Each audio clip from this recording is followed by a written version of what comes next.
নমস্কার। আজকে আমরা চললাম পাগলাখালি পাগলা বাবার দর্শনে। এইখানে পাগলা বাবার যিনি রয়েছেন মহাদেব ঠাকুর শিবশম্ভু, সেই মহাদেবকে দর্শন করতে আমরা চললাম ছোট গাড়ি করে। গ্রামের সরু পথ ধরে আমরা এগোচ্ছি। এটা মূলত দইয়ের বাজার থেকে, কৃষ্ণনগরের কাছে যে দইয়ের বাজার রয়েছে, দইয়ের বাজার থেকে প্রায় 20 কিলোমিটার পূর্ব দিকে অবস্থিত।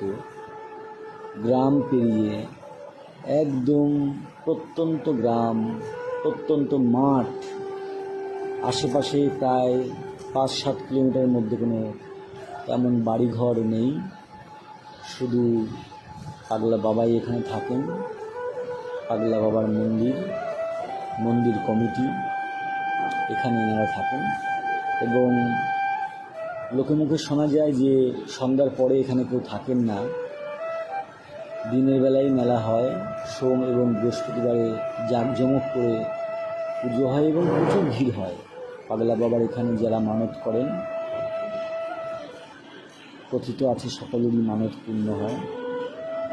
আমরা সেই পাগলা বাবার কাছে যাচ্ছি।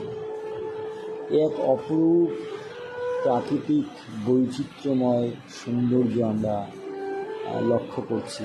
যদিও বর্ষাকাল, রাস্তায় বিভিন্ন জায়গায় কাদা, সরু রাস্তা, বিভিন্ন জায়গায় কাদা জমে আছে। পাশেই দেখতে পাচ্ছেন পলদা নদী। এই পলদা নদী বয়ে চলেছে একদম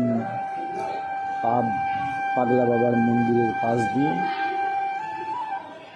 মহাদেবের মন্দিরের পাশ দিয়ে বয়ে চলেছে। দূরে ওই পার থেকে যারা মাঝদিয়া ওদিক থেকে আসেন, তারা নৌকা করে এখানে পারাপার হন এবং পাগলা বাবার মন্দিরে পৌঁছান।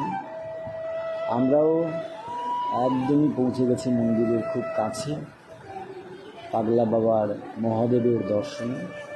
সকলে আসবেন এখানে, ভালো থাকবেন, সকলে ভালো থাকুন, সুস্থ থাকুন, আনন্দে থাকুন। আসুন আমরা সকলে মিলে পাগলা বাবার এই সুন্দর পরিবেশ, সুন্দর জায়গাতে ঘুরি এবং আনন্দ করি। নমস্কার।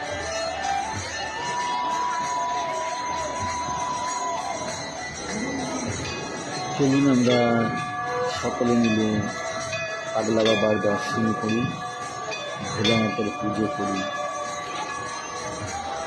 সকলে মিলে একসঙ্গে বলি হর হর মহাদেব। ঈশ্বর সকলে ভালো করুন, সকলে ভালো থাকুন, সুস্থ থাকুন, আনন্দে থাকুন। সকলে আসবেন এই পাগলাখালি পাগলা বাবার কাছে। সকলে ভালো থাকুন। সকলকে অনেক অনেক অভিনন্দন, প্রণাম জানিয়ে আজকের মতন শেষ করছি। ধন্যবাদ, নমস্কার।